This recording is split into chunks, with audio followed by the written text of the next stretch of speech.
করে চলছি। তাই আপনাদের অনুরোধ করব, একদিকে বোমগুলি পিস্তল থাকতে পারে, একদিকে গুন্ডা মস্তান থাকতে পারে, একদিকে সমাজ বিরোধীরা থাকতে পারে, আপনি যদি সংবিধানকে শক্ত হাতে ধরে রাখতে পারেন, এই গুন্ডা মস্তান সমাজ বিরোধীরা ধ্বংস হয়ে যাবে, আপনাকে কেউ হিলাতে পারবে না, আপনাকে কেউ আটকাতে পারবে না। অনুরোধ, আমি শুনেছি ওনার আছে, কি বলে ওটাকে, পাম্প আছে, তাহলে পাম্পের সামনে তো লিখে দিতে পারে হিন্দু হিন্দু ভাই ভাই, মুসলমানের জন্য তেল বিক্রি নাই। আপনাদের জেনে রাখা দরকার, হসপিটালে আপনার বাড়ির যখন মহিলারা ট্রিটমেন্ট করতে যেত না, ওই ওটি অপারেশন থিয়েটারের মধ্যে ঢুকতো, ওখানে ওরা মৎসব করত। আপনার বাড়ির কোন মহিলা মারা গেছে, মর্গে লাশ আছে, ওই অপদার্থ অমানুষগুলো ওই মহিলাগুলোর সাথে খারাপ কাজ করত, ভিডিও বানাতো, বিদেশের মার্কেটে বিক্রি করত, আর আপনার বাড়ির মেয়ে তিলোত্তমার প্রতিবাদ করেছিল।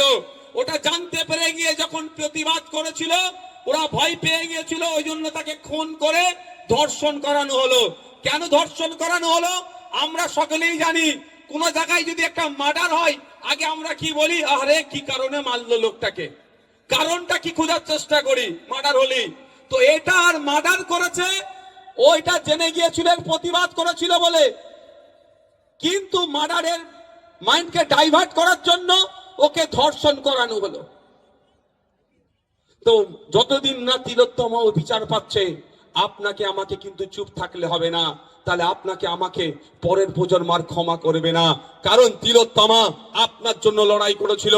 হসপিটালে ডুপ্লিকেট ঔষধ চলতো, হসপিটালে যে আপনার স্যালাইন গুলো ছিল ডুপ্লিকেট থাকতো, হসপিটালে অন্যায় হতো, আর হসপিটালে ট্রিটমেন্ট করতে আপনারাই যান। তাই আপনাদের জন্য প্রতিবাদ করেছিল, ওকে খুন হতে হয়েছিল। ওর পরিবার যাতে ন্যায় পায়, আপনাকে আমাকে সেই প্রতিবাদ চালিয়ে যেতে হবে। কিন্তু এই প্রসঙ্গে আমি একটা, আজকে নাকি শুনছি শুভেন্দু অধিকারী মহাশয় নাকি বীরভূমে এসেছেন, কোথাও একটা কে পোস্ট করেছে। আমি শুভেন্দু অধিকারী মহাশয় দেখবেন স্টেজে উঠে একটা ডায়লগ আজকে দেবে, কি হিন্দু হিন্দু ভাই ভাই, এই ডায়লগটা দেবে। এতে আমি বলবো একটা কথাই, ও হচ্ছে পাক্কা রাজনীতিবিদ। কেন বলছি শুনেন, তখন লিখছে না মুসলমান ভাইকলাও ঢুকছে তেল ভরছে, মুসলমান হিন্দু ভাইকলাও ঢুকছে তেল ভরছে, ব্যবসার বেলায় খুব ভালো বুঝে যায়। তারপরেও আমি বলছি, তিলোত্তমার ধর্মীয় পরিচয় দেখে আমরা আন্দোলন করিনি। পশ্চিম বাংলায় যদি কোন রাজনৈতিক দল থেকে থাকে, সব থেকে বেশি তিলোত্তমাকে নিয়ে প্রতিবাদ করেছে, সব থেকে বড় জমায়েত করেছে, সেটা ভাঙড়ে তিলোত্তমাকে নিয়ে সব থেকে বড় র্যালি আমরা এবার করেছিলাম।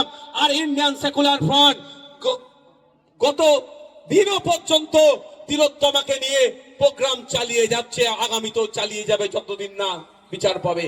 কিন্তু কোন ধর্ম দেখে আমরা প্রতিবাদ করিনি। আমি বলেছি, কেন পুলিশে এখনো 2.5 লক্ষ শূন্যপদ থাকবে, পুলিশ কেন 8 ঘন্টার বেশি কথা ডিউটি করবে, এটা আমার অপরাধ হয়ে গেছিল, ওই জন্য আমাকে জেলে রেখেছিল। তবে আমি আপনাদের কথা দিয়ে যাচ্ছি, হিন্দু হিন্দু ভাই ভাই বলা হচ্ছে, তিলোত্তমা এতদিন বিচার পেল না কেন? বিচার যাতে পাই তার জন্য সিবিআই হাতে মামলা ছিল। সিবিআই কে দায়িত্বে থাকে? সিবিআই কার দায়িত্বে থাকে? সেন্ট্রালের দায়িত্বে থাকে, সেন্ট্রাল হোম মিনিস্ট্রির দায়িত্বে থাকে।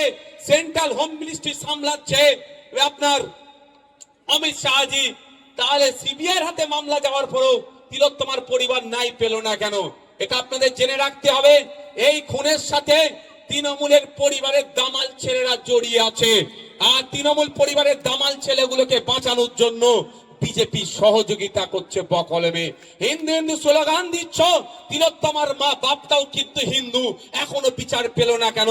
এই প্রশ্ন আমাদেরকেই করতে হবে, অন্য কেউ করুক আর নাই করুক। আমরা কিন্তু ধর্ম দেখে প্রতিবাদ করি না, কিন্তু প্রশ্ন তো শুভেন্দু বাবুকে করতে হবে।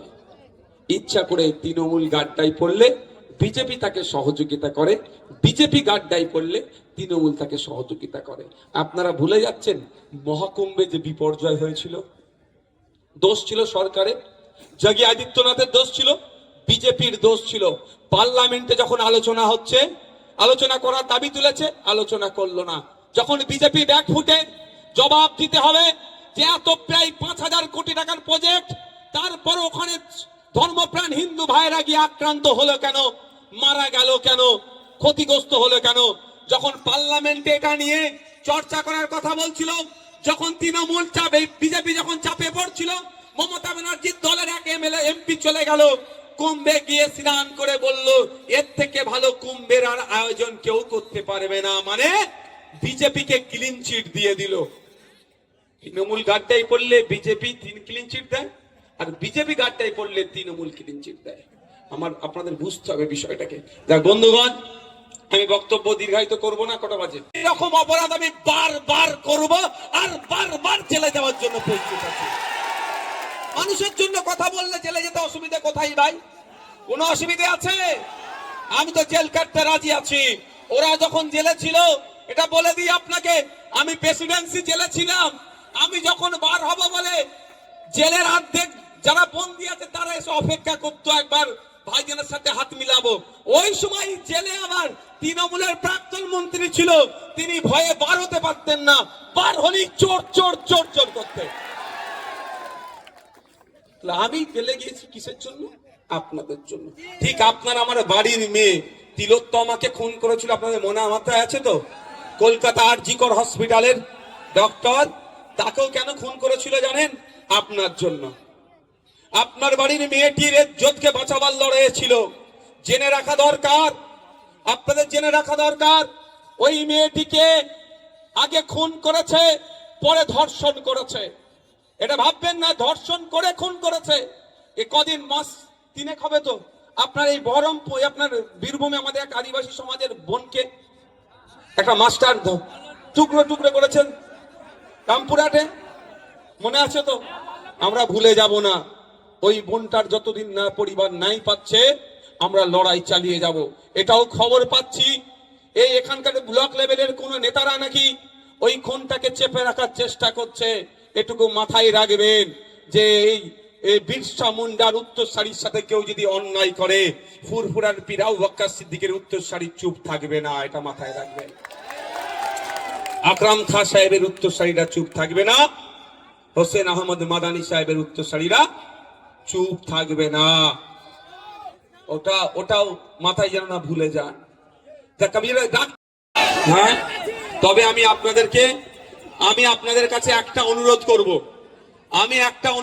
আপনাদের কাছে, হিংসা দিয়ে হিংসাকে রোধ করা যায় না। কেউ যদি বলে আপনার একটা চোখ তুলে নেব, তার পরিবর্তে যদি আপনি তার চোখ তুলতে চান, তাহলে পৃথিবী একদিন সবাই অন্ধ হয়ে যাবে। অনুরোধ একটাই করব, অনেক ধমকাবে চমকানোকে পাত্তা দেওয়ার দরকার নেই। সংবিধানটাকে মজবুত করে ধরুন। আমাকে অনেক আটকাবার চেষ্টা হয়েছে, আমার নামে আমার নামে প্রায় 20টা মামলা দিয়েছে, কিন্তু আমি মাথা নত করিনি, আমাকে কেউ আটকাতে পারেনি। কেন বলুন তো? আমি সংবিধানটাকে আঁকড়েছি। বন্ধুগণ, অনেকে অনেক চেষ্টা করে। এই বকটুয়ে আমি এসেছিলাম, কিভাবে খুন করলো, কারা খুন করলো আর কারা জেল খাটছে দেখুন। ওই ফাঁদে আপনারা পড়বেন না। প্ল্যান মাফিক আপনাদেরকে ধ্বংসের দিকে ঠেলে দেওয়া হচ্ছে। দেখুন লড়াই কোথা হচ্ছে? আদিবাসী পাড়াতে লড়াই হচ্ছে, মুসলিম পাড়ায় লড়াই হচ্ছে, দলিত পাড়ায় লড়াই হচ্ছে, পিছড়ে বর্গের মানুষের এলাকাতে। আর ধ্বংস হয়ে কবরে শ্মশানে এই গরিব মানুষগুলো যাচ্ছে। আমি আপনাদের কাছে অনুরোধ করব যে হিংসাতে আপনারা জড়াবেন না। ভারতবর্ষের সংবিধান অনুযায়ী চলুন। ইলেকশন কমিশন অফ ইন্ডিয়ার আপনারা ওয়েবসাইটে গিয়ে দেখতে পাবেন যে ওখানে 2200 থেকে 2500 রেজিস্টার্ড পলিটিক্যাল পার্টি ভারতবর্ষে আছে। এটা মানে এটা বোঝা যাচ্ছে যার যে ইচ্ছা দল করতে পারে, যার যে ইচ্ছা আদর্শ নিয়ে এগিয়ে যেতে পারে, মানুষ যাকে চাইবে ভোট দেবে, মানুষ যার সংখ্যাগরিষ্ঠ ভোট যে পাবে সে সরকারে আসবে। আমার বলার বক্তব্য যে আপনারা লড়াইয়ে জড়িয়ে পড়বেন না। আপনারা একবার আইনসভার মধ্যে যদি যান বা বিভিন্ন জায়গায় দেখবেন, সুজন চক্রবর্তী সিপিএম এর নেতা, দিলীপ ঘোষ তৃণমূলের নেতা, বিজেপির নেতা কুণাল ঘোষ তৃণমূলের নেতা, পার্থ চ্যাটার্জি তৃণমূলের নেতা, এরা একে অপরের এক জায়গায় বসে চা খাচ্ছে। আর লড়াইটা বোলপুরের বুথে, এলেমবাজারের বুথে, দুবরাজপুরে, দেউচাপাচামিতে, সিউড়িতে, এই সমস্ত জায়গায় লড়াইটা লাগিয়ে দেওয়া হচ্ছে। আমার বলার বক্তব্য আপনাদের, অনেক লড়াই হয়েছে, লড়াই চাই, লড়াই করে বাঁচতে চাই। অনেক বলেছে আমি এর বিরোধিতা করব না, কিন্তু এবার আপনার আমাকে বলতে হবে নেতাই নেতাই লড়াই চাই, জনগণ এবার দেখতে চাই। নেতাই নেতাই লড়াই চাই, জনগণ এবার দেখতে চাই। আমরা কোনোদিন দেখিনি মমতা ব্যানার্জি আর শুভেন্দু অধিকারী হাতে হাতে লড়াই করছে। আমরা কোনোদিন দেখিনি মোহাম্মদ সেলিমের সাথে, সেলিম সাহেবের সাথে অভিষেক বাবু হাতে হাতে লড়াই করছে। আমরা কোনোদিন দেখিনি অধীর রঞ্জন চৌধুরীর সাথে পার্থ চ্যাটার্জি হাতে হাতে লড়াই করছে। আমরা কোনোদিন দেখিনি এই পার্টির রাজ্য স্তরের লিডাররা নিজেদের মধ্যে লড়াইয়ে জড়িয়ে পড়েছে। আমরা কি দেখেছি মিডিয়ার মাধ্যমে, মাইকের মাধ্যমে তারা লড়াই করছে। এই লড়াইটা তারা ওই অবস্থায় রাখছে, কিন্তু দিনের শেষে প্রয়োজনে তারা এসি রুমে বসে চা খাচ্ছে, এটা প্রমাণ আছে। আর আমরা বুথের মানুষ, চর্বি আমাদের বেশি।